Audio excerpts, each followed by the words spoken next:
Hey guys, this is Jsnow with an intro to Magic the Gathering and just a video on how to get started. So I don't actually have some of the products on hand, so I can't do like an on-hand demonstration. I will show you guys a deck, live, so to say. And I'm pretty much going to be going through websites to show you, to explain to you guys what you should basically get to get started. So the first thing you should probably look into if you have a PC, I mean, if you're watching this, you probably have a PC, and this game is not demanding at all, so you should be able to play it on almost any PC and on demand, is Magic Duels. So Magic Duels is a little controversial because there's a lot of bugs and issues with it, but this will actually get you started with Magic and will teach you the rules. Basically, it will force you to go through the rules, and by completing the rules, you actually get coins to buy booster packs anyway, so it's kind of a good way to learn Magic. And the only difference between Magic Duels, the only major difference between Magic Duels and the actual game, is you can only use a certain amount of a certain card. So, for example, they have cards called Mythics, which are really rare cards in the game, and some Mythics you can play 4 of in a deck, but in Magic Duels they only allow you to have 1 copy, so you can only play 1 copy of that. Same thing goes for rares. So rare is a Actually, I don't really know how to explain rares, but rares you can use 4 copies in a deck, but in Magic Duels they only allow you to have 3, and then uncommon is 2. I mean, rares is 2, uncommon is 3, and common is 4.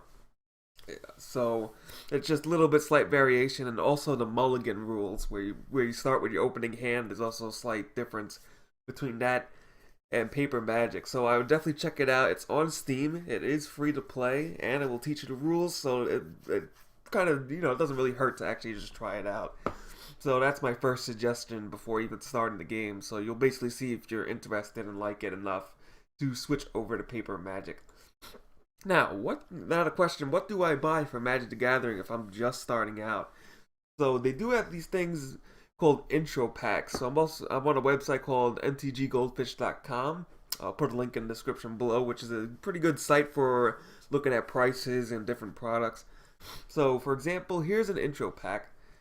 So this intro pack is Open the Gate Watch. This is the newest set to release in the game. And basically, what you're doing with this is it comes with a pre-sealed deck and 2 booster packs. Now, this seems like something, it's called intro pack. You would think, oh, it's for beginners, I should probably pick this up. That's actually not the case. The intro packs are actually pretty bad. I mean, they're only really good if you really, really have no idea what you're doing in Magic, and you need, I guess, to have your hand held, so to say, then I would buy an intro pack. But otherwise, if you played a card game before, or you think you struggle, then then I would say pick it up. But if you have TCG experience, then I would definitely skip this. So why would I skip this? So I'm going to look at the cards. So the value, first off, the value is definitely not there. So for example, these things usually cost between $10 and $15. While you do get 2 booster packs, the deck is only worth right now about $5.72. So you can go to a website like TCG Player, for example. I'll go into this a little bit later, and you can buy singles of whatever cards you want for definitely cheaper, for $5 or whatever, instead of actually buying this intro pack. Not to mention you could skip all the bulk. So for example, let's go through the cards. So you have some commons and all different kinds of things. So let's find what we call a bulk rare. So let's see if we can find one right here. So I'm looking through all the commons. Alright, so like right here, alright, so we'll say this is a bulk rare. So this is a 14 cents rare. It's a 4 cost, It's a 4 cost, Put 2/2 white and Knight ally tokens into the battlefield. So it's kind of cards like this that aren't really that great that make up a lot of the deck, and that's why it's better off to not buy this, because you're going to get a lot of cards like that. Like for example, here's another card that's not all that great. It allows you to put 2 counters on a monster and draw a card. While that seems good, it really isn't when it comes to the formats. So it's just a lot of cards that are kind of useless. So that's why I don't recommend buying this. Now let's go on to the thing that I actually recommend. Is the Deck Builders Toolkit. So on Magic the Goldfish, I'll link the description below. They actually have a review of this. But I'm just going to tell you really quickly how this works. So for about 20 bucks, depending on which toolkit you get 4 booster packs, a land pack, one seeded pack, or I'm just calling it a seeded pack. Basically, it's a semi-randomized deck, and then you get 2 packs of cards that you will always get that are semi-randomized. So for 20 bucks, instead of paying 10 to 15 for just a deck and 2 boosters, for 20 bucks you're getting 4 booster packs, which right there, if you price them at $4 each, that's about God, I suck at math. What is it? 4 and 4, 3. That's about $18 right there. So you're already getting about $18 worth of retail value right there, and you're basically paying $1 for 200 extra cards. And this also gives you 100 basic lands, which you need to play cards. Basically, every card needs a land to play. So that's basically called your mana. I mean, I'll get into rules maybe in a different video. But 100 lands is definitely good, so you can make a couple of decks. You'll get these 5 cards on top of it, which are like the kind of like the basic rares. There's a whole bunch of them, and they have different effects. They're not that great, but they're definitely good starter cards. And then you'll get a whole bunch of uncommons and commons that you can use to play around with. And then, for example, on the website, it shows you the semi-randomized cards you can get. So you might get a warrior deck. So it's just a couple of cards that are in it. You can get a blue, black-white? Yeah, black-white aura deck. You can get a prowess deck, which basically you play cards to buff up your creatures. You can get an artifact deck, which is my favorite, where you summon artifact creatures. And you can see there's a whole bunch of other ones. So there's about like 8 or 10. Or how much is this? 1, 2, 3, 9. So there's 11 different things you could possibly get. So that's pretty cool. Then you got your 4 booster packs. And you even get a storage box, which is pretty good. I store my cards in them. Cards usually don't get scratched, and they usually stay nice and sturdy. So it's a pretty awesome thing. And with this, you can actually have enough cards to play with 2 players. So if you have a friend that you want to get into Magic, or you're looking to play with family or whatever, buying this instead of an intro pack will allow you to play with 2 players instead of 1. So that's also another pretty good deal. So I would say if you're going to get into Magic and you need to buy a product, this is your go-to product, the Deck Builders Toolkit. So now let's go into a quick couple of things about buying cards really quick. This is going to be really, really basic. So the number one site right now to buy Magic singles is tcgplayer.com. Now you can get Magic singles if you just Google it. You can find plenty of websites for this, but this one sells like the cheapest ones you can possibly find. So for example, I'm going to go to singles, and then you could sort it by high to low. So for example, they have cards for 3 cents, which is pretty nice. And it's usually free shipping as long as you have to have $1. The minimum is $1 worth of stuff from each seller. So I'll just show you how to use it really quick. So for example, actually I have stuff in my cart, so I'll show you a little bit later. So you can actually sort it from high to low. So let's go to that way for that. So you can see like the top dollar card is 14. So if you're into like selling and buying and trading cards, this is definitely like your website to go for prices. So there's a bunch of cards on it, etc. And now let's go into the advanced search. And in advanced search, you can look for specific cards you want, and you can go to even older sets from the beginning of the game, like Arabian Nights. So you can go search all over the place.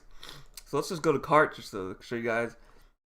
So for example, I just have something in my cart. You basically have to have at least $1 worth of stuff in your cart, otherwise you can't usually buy from the store. And you can get super fast. Well, for me, it's super fast. Shipping if you spend $25 or more in direct qualified products. That means it will say it like right here, so you get free shipping. Also, this video is not sponsored by TCG Player. It would be cool to be sponsored by them, but I'm just using this as an example because this is probably the best example out there. Now, buying sealed product. Now, this is kind of like a warning. There's a thing called booster box mapping. So if you don't know what that is basically somebody can take an app, like open a pack, scan the pack, put in the contents, and then they can figure out what card is in every single pack. So that's something you want to watch out for. So let's type in Magic the Gathering booster box. So whenever you're buying from a store, I would look up reviews to see if they map or not, if it's possible. Because you don't want to buy a mapped box, because that means all the good cards are basically going to be gone. So you want to look for reputable dealers like TCG Player or Channel Fireball or Star City Games, just to name a few. So you can get a bunch of booster boxes up here. Now, mapping only lasted until about Magic, I think, Origins. Eventually, I was about to say Blizzard. Wizards of the Coast eventually kind of figured out how to change it up a bit. So the newest sets can't be mapped as reliably. Like I don't know if they can even be mapped. I'm not exactly sure on that.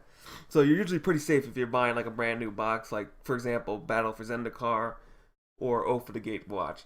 But I would be pretty careful about that.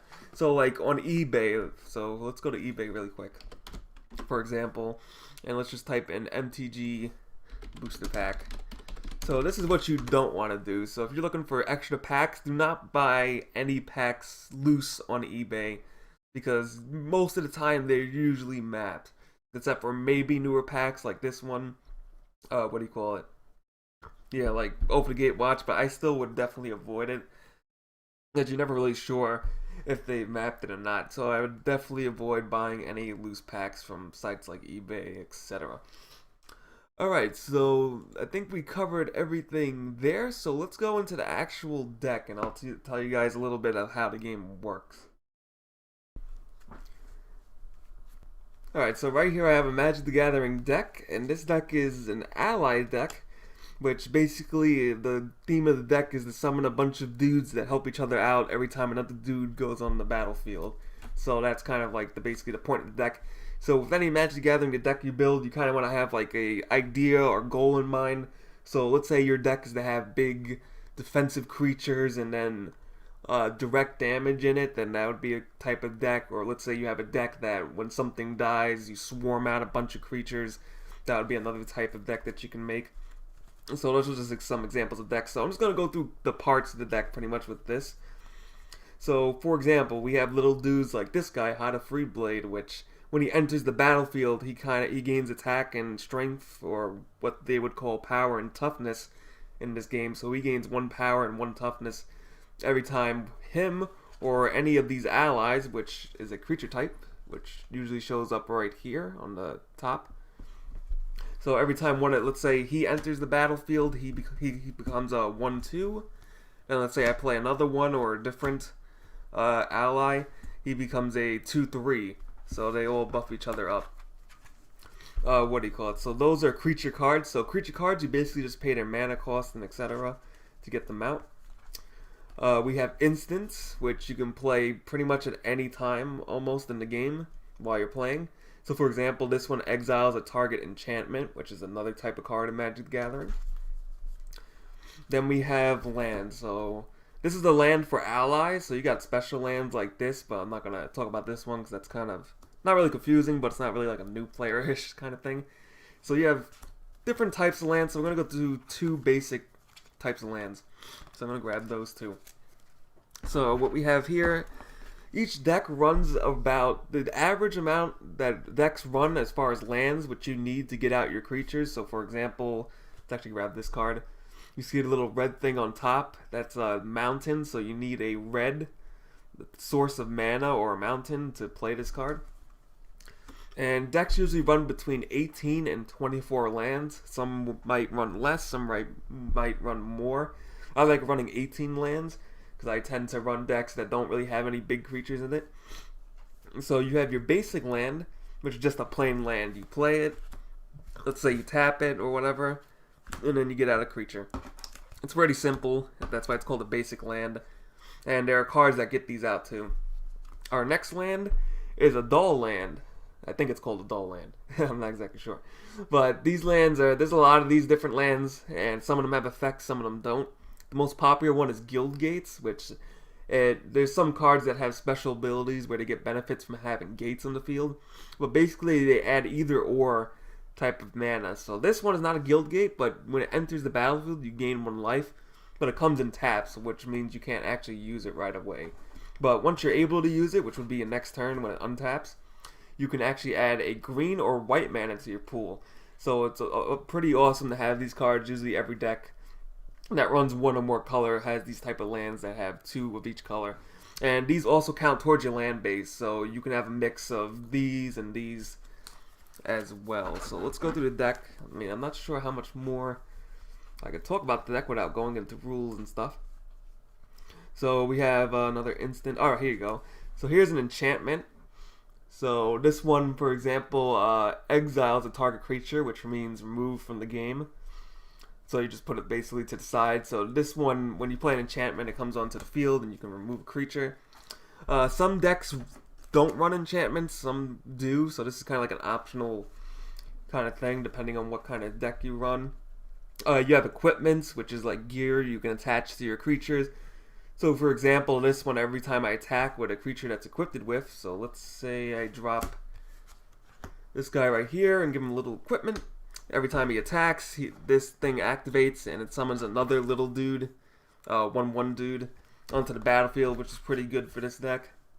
So that's pretty cool.